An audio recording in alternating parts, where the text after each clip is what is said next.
Martha Stewart jest osobą wymykającą się wszelkim konwenansom i w moim przypadku odstającą od reszty bohaterów mojego podcastu. Poświęciłem jej już kilka odcinków i kiedy nadarzyła się okazja, aby porozmawiać z kilkoma jej krewnymi, postanowiłem również i to zrobić. Rozmowa z Markiem i jego synem Marcinem Kostyrą nagrana była już ponad miesiąc temu i jest doskonałym uzupełnieniem i rozwinięciem krótkiego spotkania z nimi na planie reportażu zrealizowanego przez Halo Tu Polsat. Ze zrozumiałych względów w ciągu 7 minut trudno było im powiedzieć wszystko to, co uważali za ważne. Ja dałem im tę właśnie możliwość, stąd też powstał nieco dłuższy odcinek, zwłaszcza, że zaprosiłem do niego również Roberta Pęczkowskiego, spokrewnionego z rodziną Marty ze strony Krukarów. Tak więc zarówno na planie reportażu, jak i w tym odcinku podcastu Genealogiczne Śledztwo po ponad 100 latach od wyjazdu z Polski dziadka Marty, Franciszka Kostyry, ponownie spotkali się najbliżsi krewni ze strony wspomnianego dziadka, jak i babki Marty, Heleny z domu Krukar. Pan Robert zgodził się nagrać dla nas wypowiedź na temat tzw. głuchoniemców, a także opowiedzieć o tradycjach kulinarno-restauracyjnych w rodzinie Krukarów, co w połączeniu z artystycznymi zdolnościami do wyplatania wikliny u Kostyrów pokazuje, że geny to naprawdę mocna rzecz. Ciekawie też wypada w zestawieniu z nie zawsze łatwym życiem Marty Stewart stwierdzenie Marka Kostyry o silnych kobietach w tej rodzinie. Kilka dni po emisji reportażu w Polsacie zgłosiła się do mnie jeszcze jedna przedstawicielka rodziny Kostyrów, pochodząca również od Jakuba Kostyry, brata Walentego, czyli przodka Marty Stewart. Podzieliła się ona ze mną rodzinnymi fotografiami, które możecie zobaczyć wchodząc na blog genealogiczneśledztwo.blogspot.com. Dla ułatwienia całą rozmowę z krewnymi Marty podzieliłem na rozdziały, możecie więc wysłuchać ją bądź w całości lub przenieść się od razu do interesującego Was fragmentu.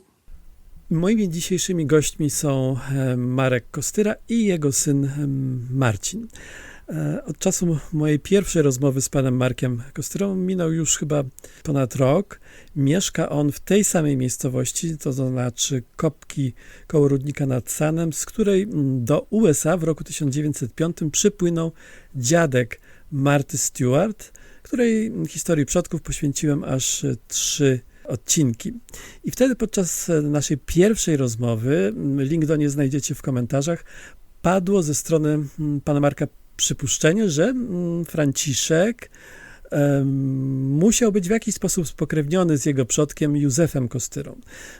Było nawet bardzo konkretne przypuszczenie o ich stopniu pokrewieństwa. Wątpliwość jednak pozostała, bo coś do końca się w tak zwanych papierach nie zgadzało. No ale może o tym całym procesie opowiedzą nam już wspomniany pan Marek Kostyra i jego syn Marcin.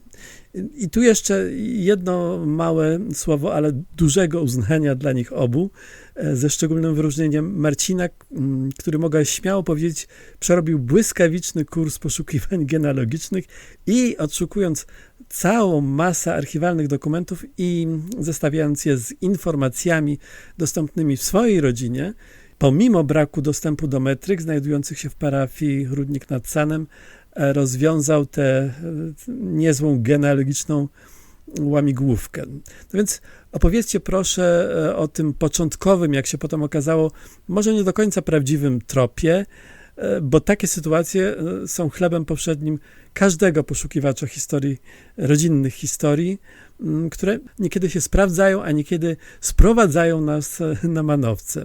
Może pan Marek spróbuje nam powiedzieć, jak to się zaczęło. Dobry wieczór. Witam.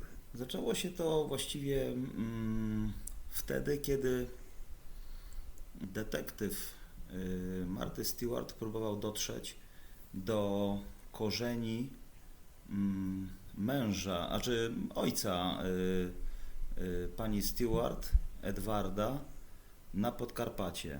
Nawet był telefon do nas, niezorientowany w temacie domownik odebrał I jakoś tak wyszło, że ten trop nie został podjęty, ale mi to tkwiło w pamięci. Zacząłem się interesować, kim w ogóle jest ta Martha Stewart. Naprawdę branża sportowa to jest moja domena, ale show biznes amerykański już niekoniecznie, No a i już to był rok, gotowanie, sprzątanie to już na pewno nie. bo to był rok 2000, już nie pamiętam, trzeci, piąty, coś takiego. Tak, to było w tym przedziale. To było w tym przedziale. Mhm. No i zacząłem drążyć ten temat, ale możliwości miałem bardzo ograniczone z tego względu, że internetu jeszcze w domu nie mieliśmy, nie było sieci internetowej w mojej miejscowości. Dopiero jak dzieci zaczęły chodzić do szkoły, postaraliśmy się o ten internet, o komputer i wtedy już możliwości były dużo większe. Zacząłem drążyć, czy rzeczywiście tropy będą prowadziły do miejscowości Kopki. Dużo tropów prowadziło, owszem, ale nie można było określić ponad wszelką wątpliwość, że te tropy poprowadzą na mój plac, że tak to określę, Kopki Podborze 24. Bo tutaj ja tylko dodam, nie powiedzieliśmy tego, chociaż oczywiście mówiłem o tym obszernie w poprzednich odcinkach. Martha Stewart. Stewart jest to nazwisko po mężu, natomiast ona z domu nazywa się Kostyra. Zgadza się. Tak. Zgadza się i przez kilka pokoleń to nazwisko w tamtej rodzinie, w tamtej gałęzi naszej rodziny za oceanem przetrwało. Dopiero córka pani Marty od samego urodzenia nazwisko ma Stewart, już nie Kostyra. A Marta przez cały czas, która licząc pokoleniowo, to była rówieśniczką mojego ojca, Józefa Kostyry. Ojciec był 37 rocznik, Martha Stewart 41. Pokoleniowo można liczyć, że byli rówieśnikami i dopiero na niej wygasła nazwisko. Nazwisko wygasło, więzy krwi nie, ale nazwisko już. No i kiedy, wracając do poprzedniej mojej myśli, kiedy już był dostęp do internetu, zacząłem drążyć ten temat coraz bardziej. No nie było w internecie wtedy jeszcze takich możliwości jak obecnie, czyli te skany archiwalnych dokumentów z różnych parafii. To była ta bariera nie do przeskoczenia, a jeśli chodzi o kancelarie parafialne, no to trzeba się było odbijać od ściany, opór materii był dość duży. Próbowałem dotrzeć do kancelarii parafialnej w Rudniku nad Sanem, bo to są sprawy, które sięgają 150 lat do tyłu nawet, a w Kopkach parafia jest od 1923 roku. Tak. Czyli trzeba było szukać zapisów, metryk w księgach parafialnych w Rudniku nad Sanem, czyli w tej parafii, w której kopczanie chodzili, uczęszczali na msze, zanim powstała parafia w Kopkach. Próbowała moja siostra Maria poprzez swojego kolegę, bo ona też pracuje w szkole w Rudniku, przez księdza katechetę, który uczy religii w tej szkole, no ale nie uzyskała tego, o co jej chodziło. Usłyszała, że nie ma z tego okresu, że zaginęły, że się nie zachowały, no i utknęliśmy w martwym punkcie. Tak. Później był telefon od pana i pan naprowadził na kilka tropów, których ja wcześniej zresztą tym tematem ja jakoś nie żyłem specjalnie. Jestem żołnierzem zawodowym, mam dostatecznie dużo na głowie na co dzień i nie zagłębiałem się już później, nie drążyłem tego tematu dalej, utknęło to w martwym punkcie. Później otrzymałem telefon od pana, że pan prowadzi te śledztwa genealogiczne sławnych osób wywodzących się z Polski. No i wtedy ruszyło to już z większym rozmachem, bo po pierwsze na kilka wątków pan mnie naprowadził. Po drugie, czas płynął, dzieci rosły i mój syn Marcin już wtedy był na tyle obyty z internetem, z umiejętnościami poszukiwania na przeróżnych stronach. No, wykonał naprawdę, jestem pełen podziwu. To dla mnie to jest praca mnicha benedyktyńskiego, który gdzieś tam w średniowieczu przepisywał księgi kaligrafią jeszcze. Szukał Wszędzie. Szukał po skanach kancelarii parafialnych, szukał na księgach armatorów, przewoźników, którzy przewozili, kursowali ich statki przez Atlantyk w tamtym okresie. Szukał w Departamencie Ludności w amerykańskim Departamencie Ludności. Naprawdę dużo rzeczy wyszukał w taki sposób. Kawał Wszystkim dobrej roboty. interesującym nas dokumentom od razu robił skany i załączał do naszego drzewa genealogicznego. Po pańskim telefonie, to było blisko 2 lata temu, może 1,5 roku temu, po pierwszym podcaście pańskim, no wtedy byłem przekonany, że przodek Marty Stewart wypłynął z mojego placu. Później drążąc temat, już byłem pewny, że jednak tak nie było, że Franciszek Kostyra nie wypłynął z naszego placu. Przekazy ustne, które miałem od babci i od mamy, mówiły, że wypłynął domownik z naszego placu za ocean. 2 wypłynęło i zgadzało się. Wypłynął Piotr i wypłynął Jan, ale Franciszek to jednak nie był od nas. Ale Marcin się nie poddawał, drążył dalej, drążył te dostępne źródła. No i już wiedziałem, że z mojego placu przodek Marty Stewart nie wypłynął za ocean, ale doszliśmy, że pradziadek Marty Stewart, Wojciech, i mój pradziadek Jakub to byli rodzeni bracia, urodzeni w Kopkach na ulicy 43. Znaczy pod numerem 43. Obecnie ta ulica nazywa się Kąty. Ja wiem, że tam było kiedyś nazwisko Kostyra i dopytywałem mamy, kiedy ta gałąź wygasła, jeśli chodzi o nazwisko.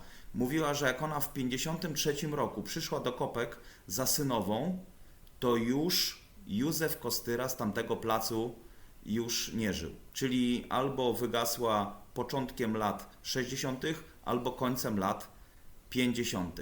I tak naprawdę gałąź z mojego podwórka, rozpoczynająca się od Jakuba Kostyry, który był bratem Wojciecha, rozpoczyna się na ulicy Kąty w Kopkach pod numerem 43 na tamte czasy, a wiem to z map austriackich zachowanych, że stamtąd się właśnie moja gałąź wywodzi, a protoplastą wszystkich Kostyrów kopeckich to był Kazimierz Kostyra. Reasumując, Kazimierz Kostyra miał syna Wojciecha, który został na placu na Kątach, i Jakuba, który przyszedł na podboże na ten plac, na którym mieszkam teraz ja. I Wojciech był przodkiem Marty Kostyry, a Jakub przodkiem pana. Dokładnie, dokładnie. I potem licząc pokoleniowo, Wojciech miał syna Franciszka, a Jakub miał syna Józefa, Piotra i Jana, 3 synów. Piotr i Jan wypłynęli za ocean, a po odbyciu służby wojskowej w cesarsko-królewskim armii, tak, dołączył do nich za oceanem również Franciszek. No i tak się zaczyna amerykański sen Franciszka Kostyry. A potem licząc pokoleniowo, za oceanem urodził się Edward, w Polsce urodził się Karol, mój dziadek, Józef, tak.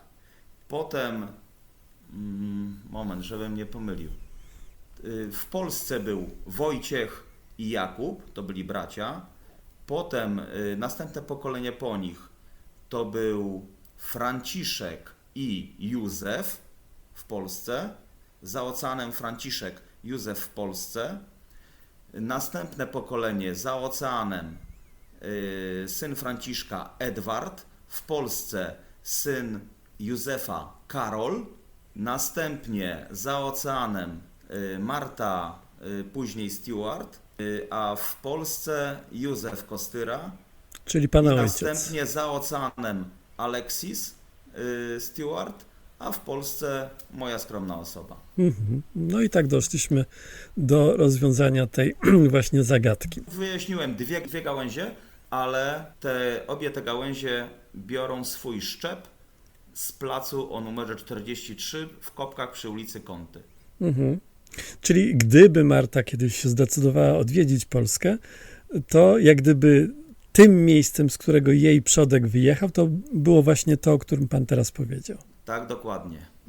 A no to może już, skoro jesteśmy przy temacie tej miejscowości, to może opowiedzcie coś więcej na ten temat.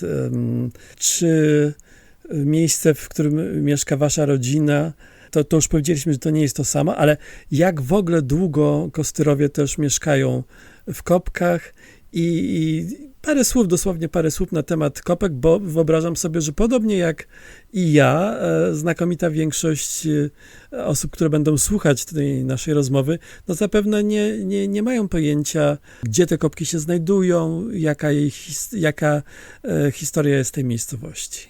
No to zaczynamy od samego początku. Kopki na mapach polskich znajdowały się już za czasów panowania Kazimierza Wielkiego i były na mapie znaczone identycznym symbolem jak Kielce. Tylko że Kielce się rozwinęły, postawiły na przemysł, postawiły na szkolnictwo, no i są teraz dużym miastem, a Kopki niestety cały czas rolnictwo było najważniejsze. Później, w późniejszych wiekach również koszykarstwo, no i są cały czas, mają status wsi, nawet nie jesteśmy gminą.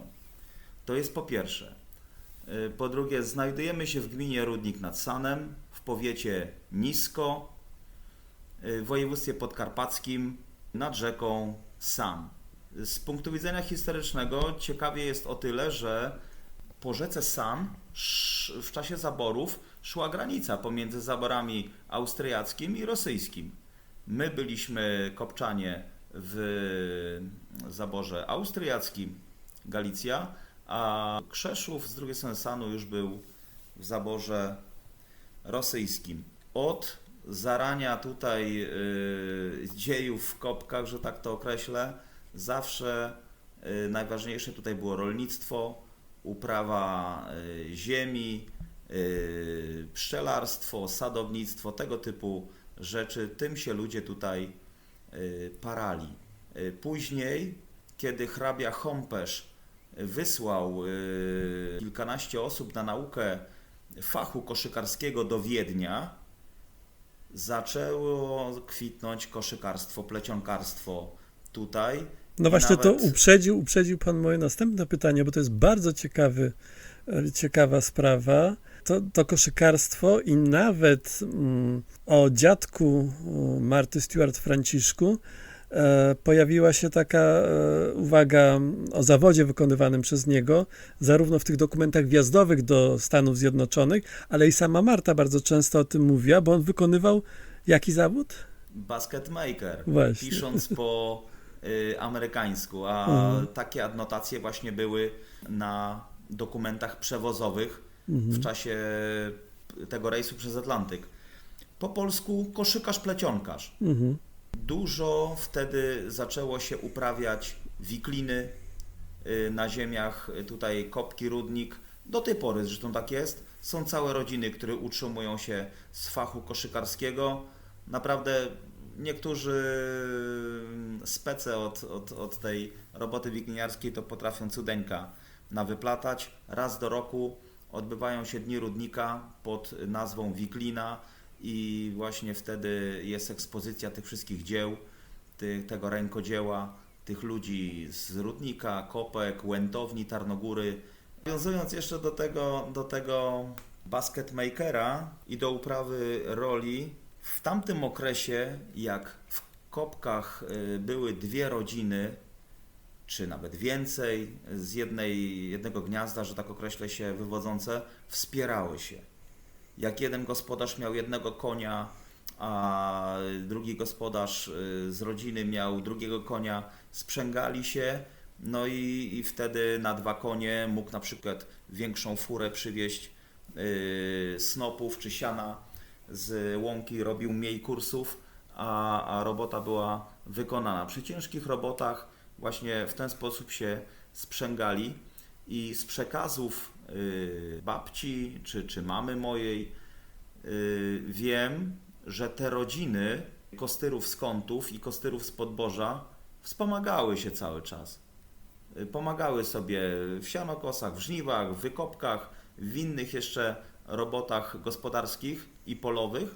No i nic dziwnego, że jak Franciszek popłynął za ocean, że w rodzinie mówiło się o nim nasz Franek, bo to był nasz Franek, bo to był Franek z naszej rodziny, z innego placu, co prawda, ale wspierali się, pomagali sobie, byli z sobą zżyci, no i nic dziwnego, że w ten sposób się wypowiadali o nim członkowie również mojej rodziny, przodkowie mojej rodziny z Podborza.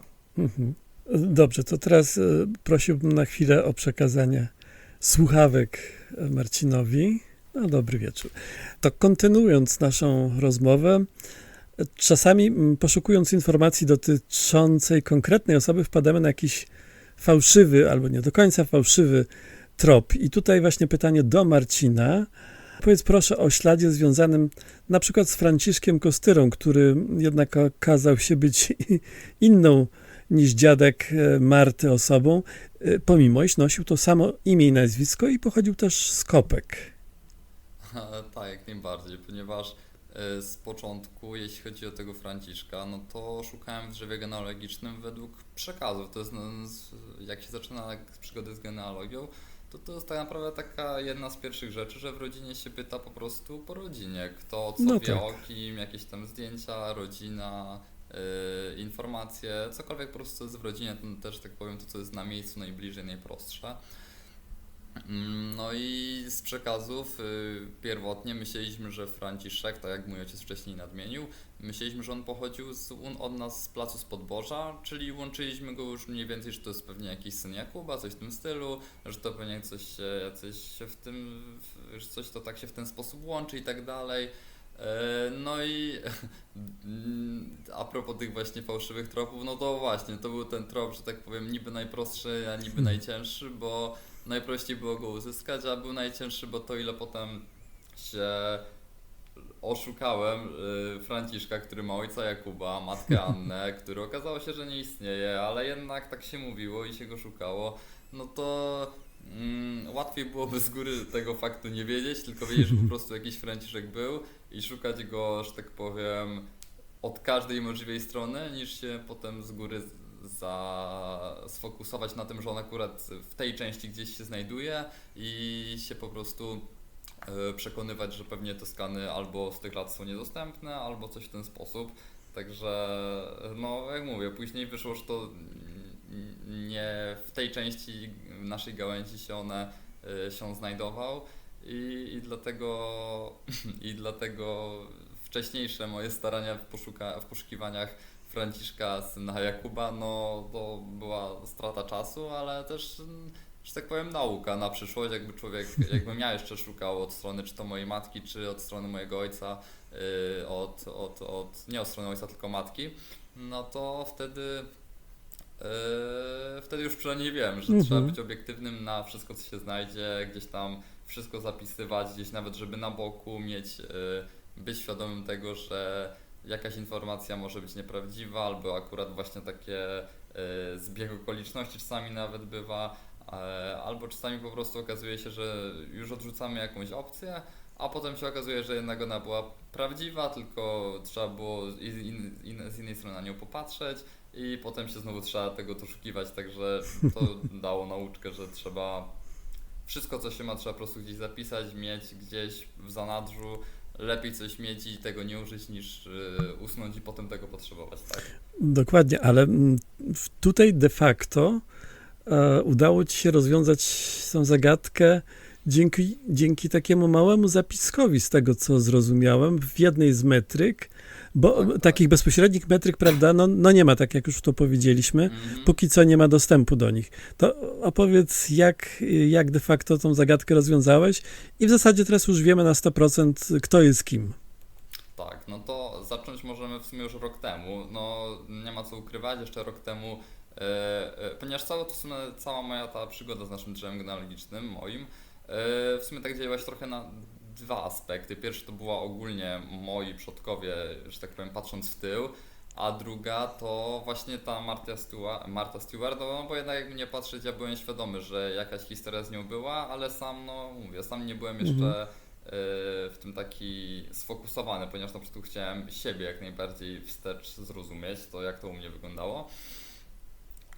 I co? I pierwsza rzecz, którą wiedziałem, no to u mnie w rodzinie było mówione, w sumie to nie było kłamstwo, ponieważ po prostu wszyscy wiedzieli, że ostatnim im znanym był Jakub i nad nim się w sumie skończyli.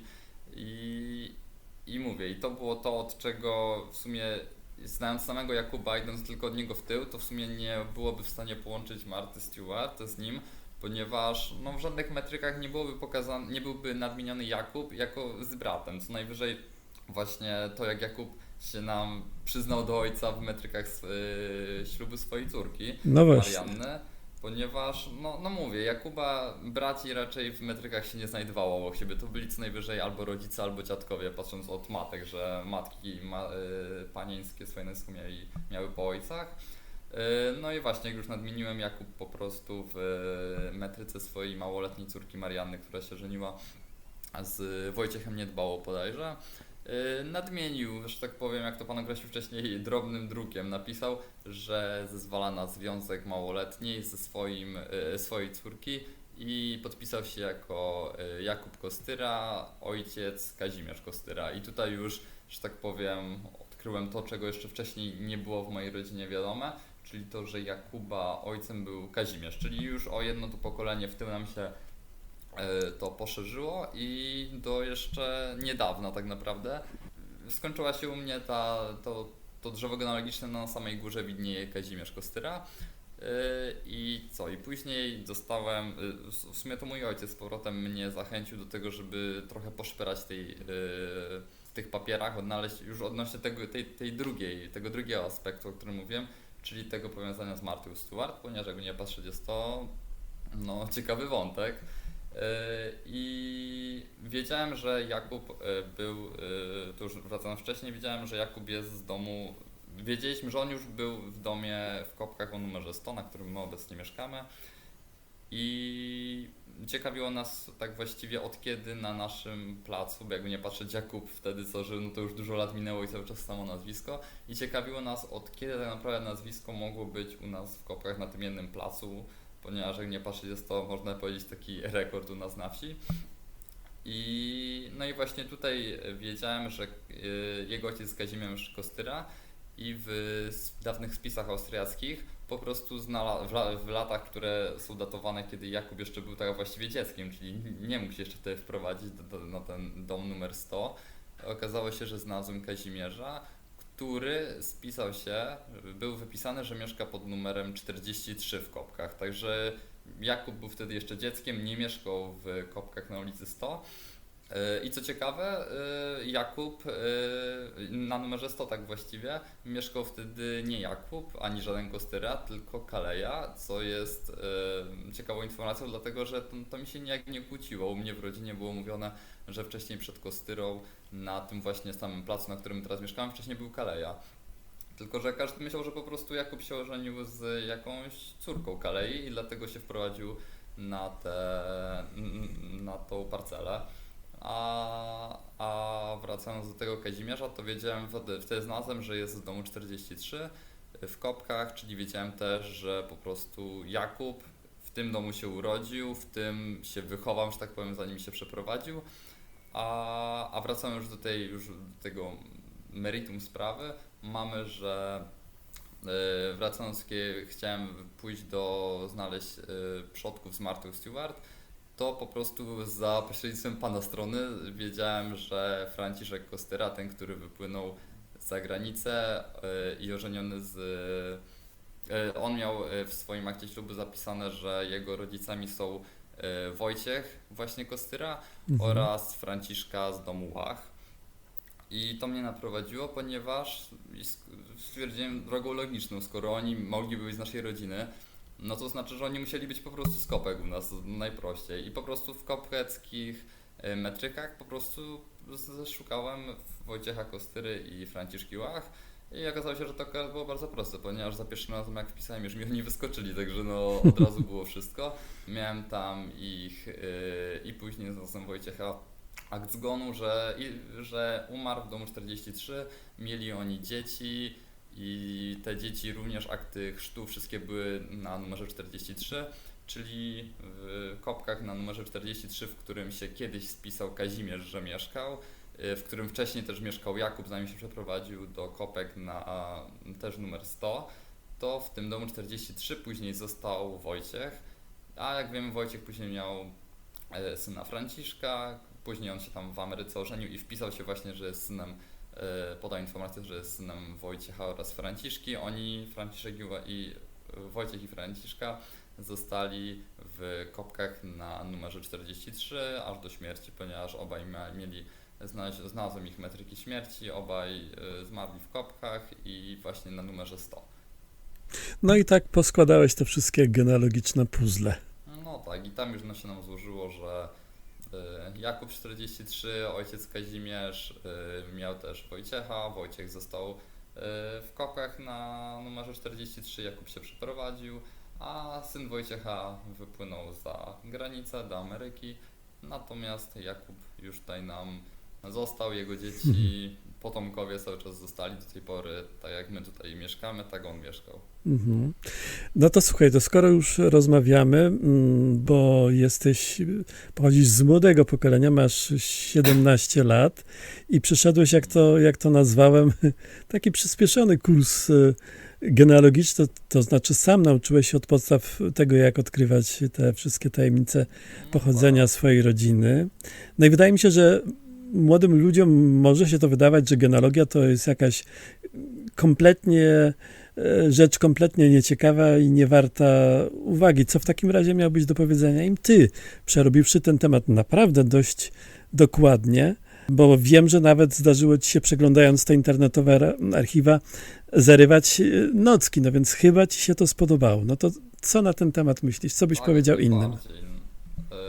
Jeśli w sumie miałbym pójść tak w przeszłość moją, to tak właściwie sam byłem raczej takiego zdania, że to raczej nie dla mnie, ponieważ tak naprawdę no to jakby ktoś mógł powiedzieć, po prostu jest szukanie w zbiorach martwych osób. Także no co mi z tego, skoro z żadnym z tych sobie przecież nie porozmawiam i tak dalej. Nawet mój kolega się śmiał, że jak chce poznać swoich przodków, łatwiej jest sobie kupić tabliczkę Ouija i z kimś porozmawiać.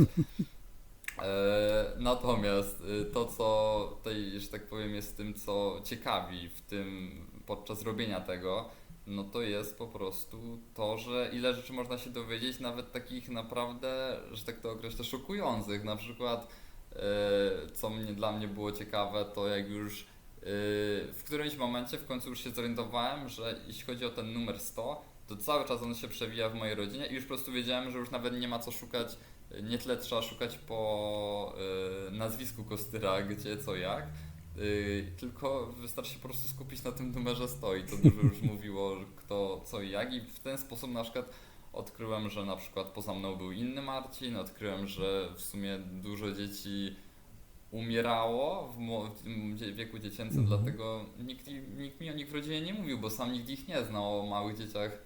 No, mówię, w pewnym momencie nikt ich nie znał, jednak nie były w stanie pokazać, czym się wyróżniają, w związku z czym no, wiele zostało, że tak powiem, pod dywan zamiecionych osób, a ja wiele z nich po prostu rozkopałem, że tak powiem, dałem im znowu na światło dzienne ich sprawy, naświetliłem innym. I jak mówię, tak samo jaka jest satysfakcja, jak po amerykańskich stronach, jak się coś znajdywało i z tego angielskiego faktycznie się coś wyłapywało, że no wiem, że nie każdy by tego zrobił. To jest nawet taka dla samego siebie satysfakcja po prostu, że samemu sobie i byłem w stanie coś dowieść, że byłem w stanie znaleźć coś o moich przodkach, co wiem, że nie każdy by się nie każdy by się za to zabrał i wiem też, że sama satysfakcja z tego, że w ogóle mogę to robić, bo jednak jak nie patrzeć, czasami jednak ta bariera językowa jest wielką przeszkodą w tym, nawet czasami jedyne co może człowieka naprowadzić to samo to, że widzi imię i nazwisko w jakiejś metryce, ale końcowo nie wie w jakim języku o co chodzi i w ogóle już jest pas. No, tak samo wiem od mojej kuzynki, że jak ona próbowała zrobić drzewo genealogiczne, no to ona mieszka na terenie, jak mój ojciec wcześniej nadmienił, przez San nam przebiegała granica Tak. dawnych zaborów i no tam był zabór rosyjski, więc rozczytywanie metryk po rosyjsku w cyrylicy, no to że tak powiem, to jest duża bariera, nie dość, że to jest cyrylica, to jeszcze pisano odręcznie. Także no to jest duża satysfakcja, jak później się samemu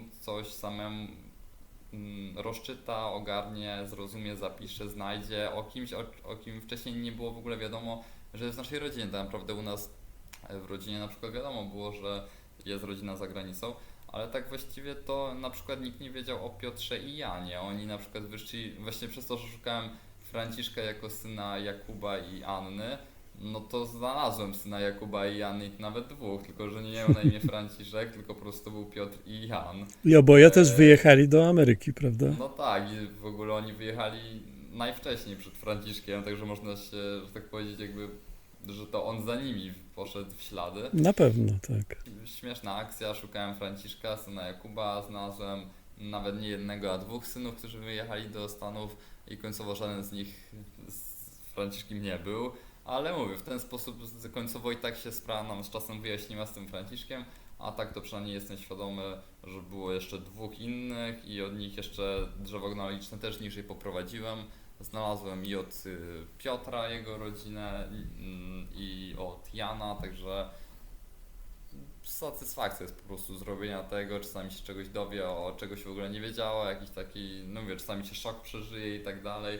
Ale czasami się, jak mówię, nawet uśmiać można, tylko to jest kwestia, że to trzeba na własnej skórze przeżyć, wtedy się to nawet nie trzeba wtedy tego wyjaśnić, to się po prostu czuje i wie o co chodzi.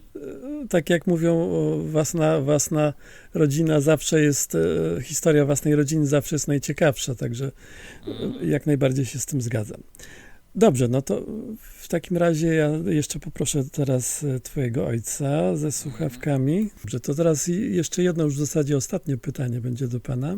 Martha Stewart jest niewątpliwie najbardziej znaną członkinią rodziny Kostyra, jednak wam udało się też odkryć inne interesujące postaci i myślę, że na to pytanie zechce odpowiedzieć mi jako zawodowy żołnierz właśnie pan Marek Kostyra, bo mówię tutaj o jednej konkretnej postaci, którą pan poszukując odkrył. Tak, trafiłem na syna Piotra Kostyry, który wyemigrował za ocean. Może tutaj uporządkujmy. Piotr to był syn Jakuba. A Jakub, czyli Jakub był bratem Wojciecha, czyli przodka Marty Stewart, tak? Tak. Dobrze. Czyli Piotr był kuzynem Franciszka. Jasne. Dziadka Marty Stewart. Piotr miał syna o imieniu Benjamin. Benjamin z angielska, Benjamin z polskiego. No, I ten Benjamin brał udział w II wojnie światowej, kiedy Stany Zjednoczone przystąpiły do II wojny światowej. Była potężna operacja D-Day 6 czerwca 1944 roku, lądowanie aliantów w Normandii. Brał w tym udział i dwie następne operacje, bardzo znane historykom i w ogóle w powszechnej świadomości, operacja Overlord i operacja Market Garden. O tej drugiej to powstał film O jeden most za daleko w świetnej obsadzie. No i jestem bardzo dumny z tego, że mój członek z gałęzi mojej podbożańskiej, że brał udział na froncie zachodnim w tak poważnych przedsięwzięciach wojskowych. No, rozpiera mnie duma, jak czytałem o tym, jak widziałem nagrobek jego na fotografii, oczywiście symbol tej 82. elitarnej dywizji powietrzno-desantowej. Do tej pory ona jest powodem do dumy dla wojsk amerykańskich. To jest najbardziej elitarna jednostka w strukturach amerykańskiej armii. 82. Dywizja Powietrzno-Desantowa. I w niej właśnie podczas II wojny światowej walczył z gałęzi Piotra Kostyry Beniamin. A żeby było ciekawiej, to wciąż ma, bo ona żyje. Jego córka Helen, wciąż żyje, ma 77 lat i mieszka w USA. Nigdy nie wyszła za mąż, nie zmieniła nazwiska, także nazwisko Kostyra za oceanem z naszej podbożańskiej, mówię podbożańskiej, bo ulica moja jest Podboże, podbożańskiej gałęzi cały czas za oceanem jeszcze funkcjonuje. Super, no to w takim razie bardzo dziękuję za te uzupełniające opowieści. Jeszcze raz gratuluję panu i synowi tych wszystkich odkryć, Jeszcze bo chciałbym, jeśli można, jasne. to chciałbym takie jedno przemyślenie moje, ojcowskie, wpleść, bo w żadnym momencie nie musiałem Marcina namawiać do tego, on bardzo chętnie to robił, tylko pamiętam, odbyliśmy kiedyś rozmowę kilka lat wstecz, chłopak bardzo dobrze się uczy i mówiłem, że mam 3 synów, gałąź Kostyrów zostanie podtrzymana, nazwisko zostanie na placu i tak dalej.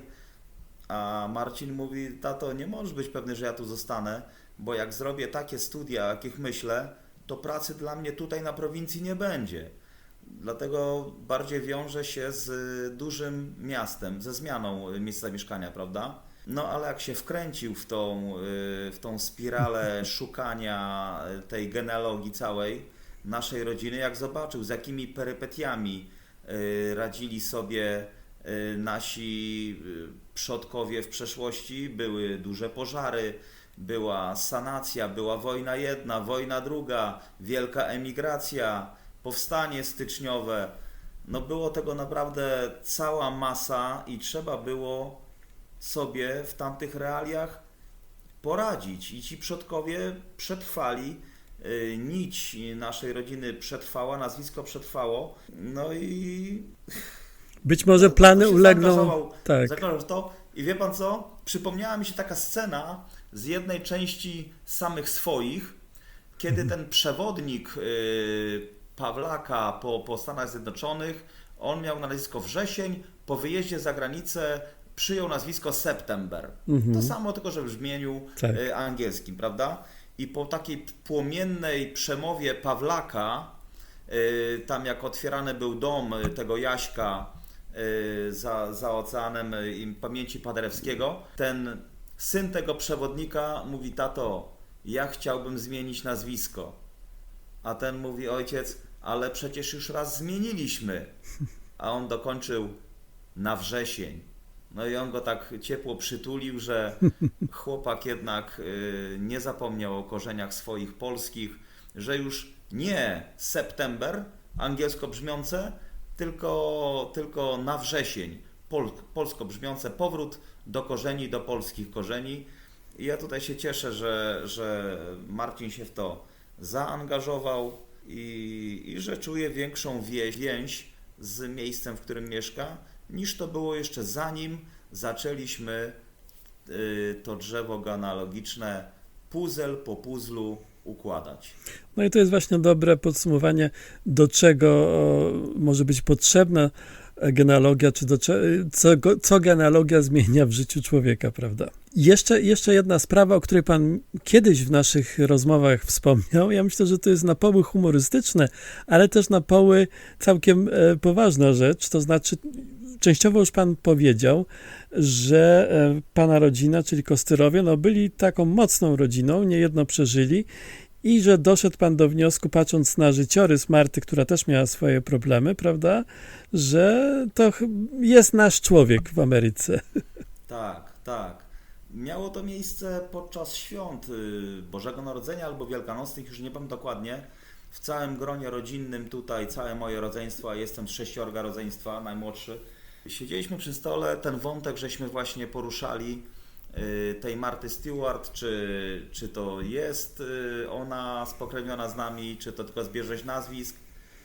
No i kiedy opowiadaliśmy sobie właśnie o tej sytuacji, kiedy w sytuacji podbramkowej, że tak to określę, kiedy akcje jej koncernu całego mogły polecieć na łeb, na szyję, wybrnęła z tego, sprzedała dzień wcześniej. Nieważne w jaki sposób to się odbyło, poradziła sobie, spadła na 4 łapy, prawda? Mówiąc potocznie. No i moja najstarsza siostra Teresa, jak to usłyszała, powiedziała: nie ma cholery, ona musi być nasza. Babcia Kostyrzyna radziła sobie za sanacji i za I wojny światowej. I za sanacji i za okupacji.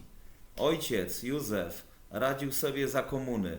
My wszyscy też sobie radzimy i ona za oceanem też sobie radzi. Genów nie oszukasz. Ona musi być nasza. Czy my to dowiedziemy, czy nie, to ona wie wewnętrznie, że ona jest nasza, bo sobie po prostu radzi.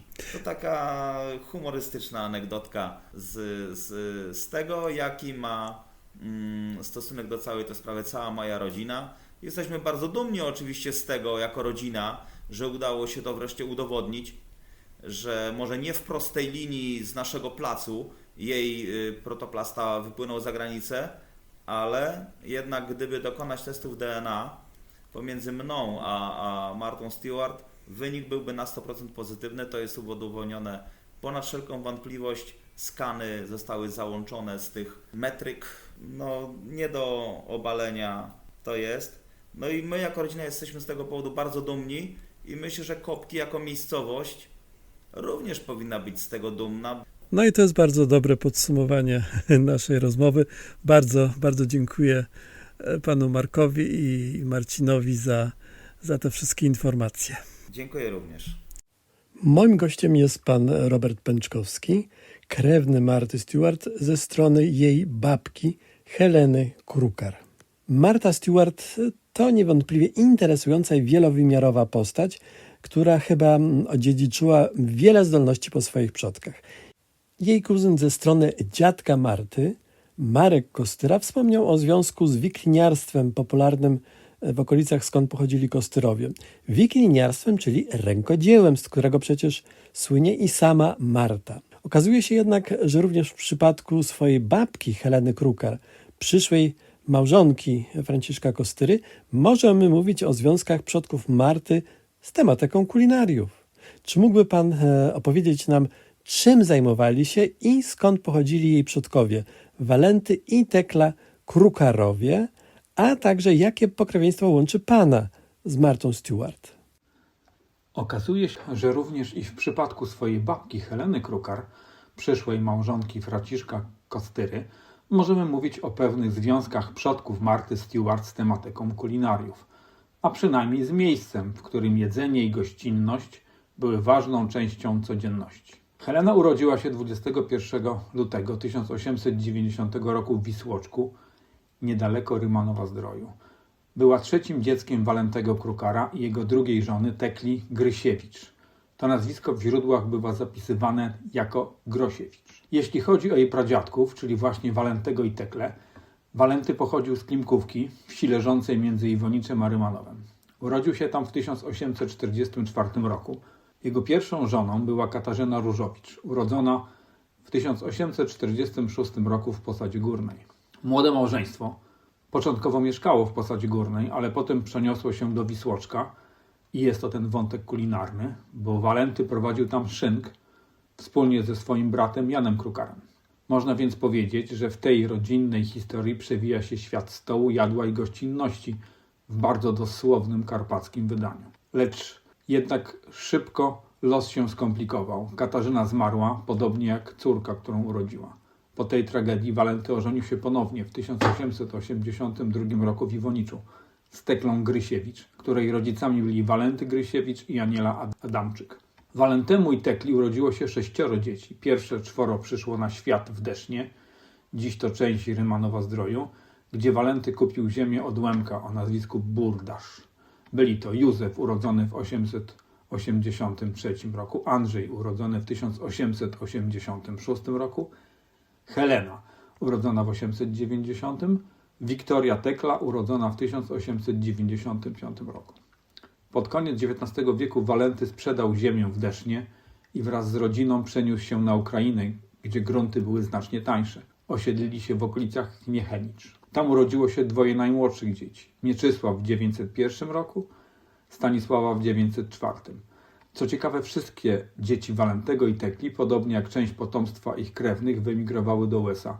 Natomiast sami Walenty i Tekla zginęli prawdopodobnie w październiku 20 roku w Chniecheniczach w czasie wojny polsko-bolszewickiej. A jeśli chodzi o moje pokrewieństwo z Martą Stewart, wspólnym punktem jest wcześniejsze pokolenie z Klimkówki. Walenty był synem Józefa Krukara, który dla odróżnienia funkcjonował z przezwiskiem Nowok. W tym samym czasie w Klimkówce żyło bowiem dwóch Józefów Krukarów, obaj urodzeni w 819 roku, obaj żonaci z kobietami o imieniu Marianna Grysztar. Dopiero numery domów w aktach parafialnych pozwalają rozplątać tę genealogiczną łamigłówkę. I właśnie Józef Krukar-Nowok oraz jego żona Marianna Grysztar to nasi wspólni przodkowie. To dla mnie pradziadkowie, a dla Marty Stewart o jedno pokolenie wyżej. Dlatego w praktyce wychodzi, że Marta Stewart jest moją trzecią kuzynką. Moja linia idzie od trzeciego syna Józefa Adama, urodzonego w 850 roku w Klimkówce. Walenty był jego najstarszym bratem. Dalej w mojej gałęzi pojawia się Katarzyna Krukar, córka Adama i Małgorzaty Penor, która wyszła za mąż za Józefa Fydrycha, mojego pradziadka.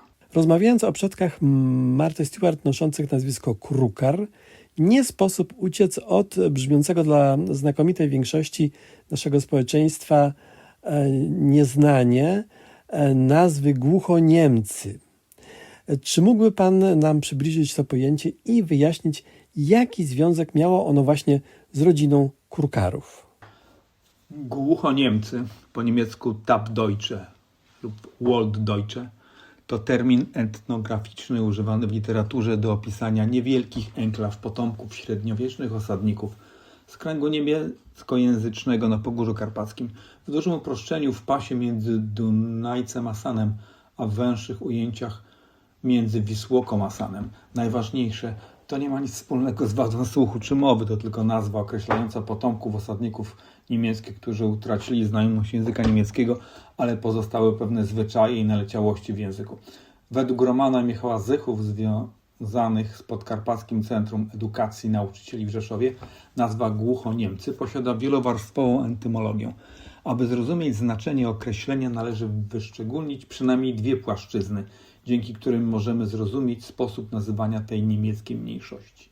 Niemi, czyli mówiący obcym, niezrozumiałym językiem, ludność Głuchoniemców porozumiewała się językom niemieckim, przez co inni mieszkańcy wschodnich ziem mieli trudności ze zrozumieniem swoich sąsiadów. Głusi, nie rozumiejący polskiego ani standardowego niemieckiego. Co ciekawe, wraz z procesem polonizacji Głuchoniemców następowało znikanie języka niemieckiego w tej grupie ludności. Język podlegał modyfikacjom, przez co Głuchoniemcy stawali się niezrozumiani również dla swoich germańskich rodaków. Aby zrozumieć, dlaczego w ogóle takie osadnictwo mogło się tu pojawić, musimy cofnąć się do XIV wieku. W latach 70. XIV stulecia ten region znalazł się w orbicie wpływów węgierskich, a kluczową postacią był Władysław, książę opolski Opolczyk, namiestnik na Rusi Halickiej w latach 1372-1376. To właśnie wtedy ruszyła szerzej zakrojona akcja lokacyjna i gospodarcza. Dla naszych okolic przełomowy jest rok 1376. Na trakcie z Krosna do Sanoka Opolczyk lokował miasto Ladisławia, które później przyjęło nazwę Rymanów i co ważne, równolegle lokowano też okoliczne wsie, w tym obszar dzisiejszej Klimkówki, Posady Górnej i Iwonicza, budując całą sieć osadniczą, która zaczęła ze sobą żyć, handlować i mieszać się małżeństwami. No i teraz jaki to ma związek z Krukarami? Nie ma jednego dokumentu, który mówi wprost, Krukarowie byli Głuchoniemcami, natomiast związek historyczno-osadniczy. Krukarowie pojawiają się właśnie w tym pasie miejscowości, które rosły dzięki kolonizacji na prawie niemieckim i napływowi osadników, często także ze Śląska. W moich materiałach wygląda to tak. W ubogich źródłach rymanowskich nazwisko Krukar pojawia się późno, ale gdy sięgnąć do starszych przekazów, widać, że ono prawdopodobnie ewaluowało. W przedrukach źródeł z XV-XVI wieku trafiają się formy typu kroker przez C, kroker, krokir, krokar. I to jest dokładnie ten mechanizm. Nazwisko zapisuje się, jak to słyszy.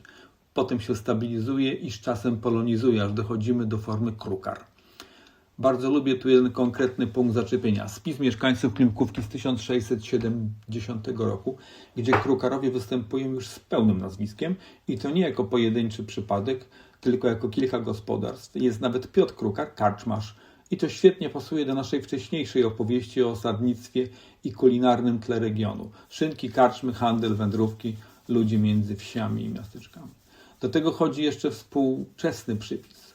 Moje badanie DNA w linii po mamie z Klimkówki okazało się, że 15% DNA określane jest jako komponent pochodzenia południowo-niemieckiego. Traktuję to jako poszlakę zgodną z historią regionu, a nie jako wyrok, ale jest to element, który pasuje do układanki. Czyli podsumowując, Głuchoniemcy to nie metka dla konkretnej rodziny, tylko nazwa z literatury na pewien proces osadniczy i późniejszą asymilację. A w przypadku Krukarów związek polega na tym, że ich najstarsze ślady, warianty nazwiska i gniazda rodzinne, Klimkówka, Posada i Wonicz, układają się w obraz typowy dla tej strefy kolonizacji Pogórza Karpackiego w późnym średniowieczu. Zainteresowanych tematem polskich przodków Marty Stewart odsyłam również do odcinków poświęconych jej przodkom noszących nazwiska Różkowski i Albiniak. Niestety z przyczyn losowych i logistycznych krewni Marty z tej linii nie pojawili się w programie Halo tu Polsat, ale również i ich udało mi się zlokalizować, a ich informacje znalazły się już w opublikowanych odcinkach podcastu Genealogiczne Śledztwo.